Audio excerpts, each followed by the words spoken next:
इस लेसन में हम मेल रिप्रोडक्टिव ऑर्गन सिस्टम को डिटेल में देखेंगे। मेल रिप्रोडक्टिव सिस्टम के सबसे अहम पार्ट्स कौन से होते हैं? ये दो अलग पार्ट से बना होता है, लेकिन यहाँ दो पार्ट्स का क्या मकसद है? इनमें से एक पार्ट जर्म सेल्स बनाता है, जबकि दूसरा पार्ट इन सेल्स को ट्रांसपोर्ट करने के लिए रास्ते की तरह इस्तेमाल होता है। जर्म सेल्स को और क्या कहते हैं? जी हाँ, उन्हें स्पर्म्स कहते हैं और वो इस पार्ट में यहाँ बनते हैं। चलिए मेल रिप्रोडक्टिव ऑर्गन सिस्टम के विभिन्न पार्ट्स को देखते हैं। ये पार्ट यहाँ जो स्पर्म्स बनाता है इसे टेस्टिस कहते हैं।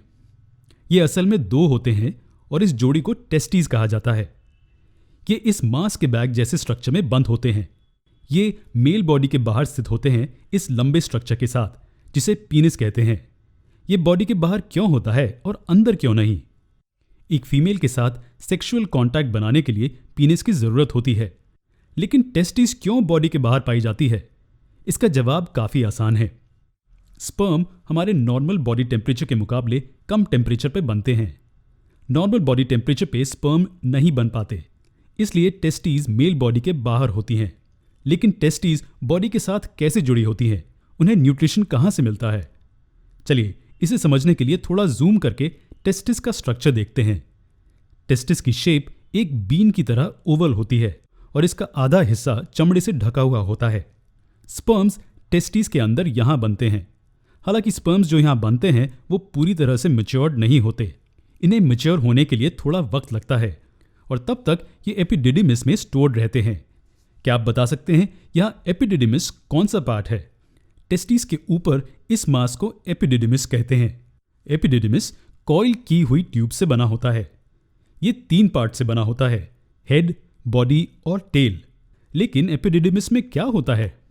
इमैच्योर स्पर्म यहाँ हेड से एंटर होता है और जैसे जैसे वो बॉडी से गुजरता है वो मैच्योर होता जाता है। जैसे ही वो पूरा मैच्योर हो जाता है उसे टेल में स्टोर किया जाता है उसकी ज़रूरत पड़ने तक। टेल में स्टोर होने के बाद स्पर्म कहाँ जाता है?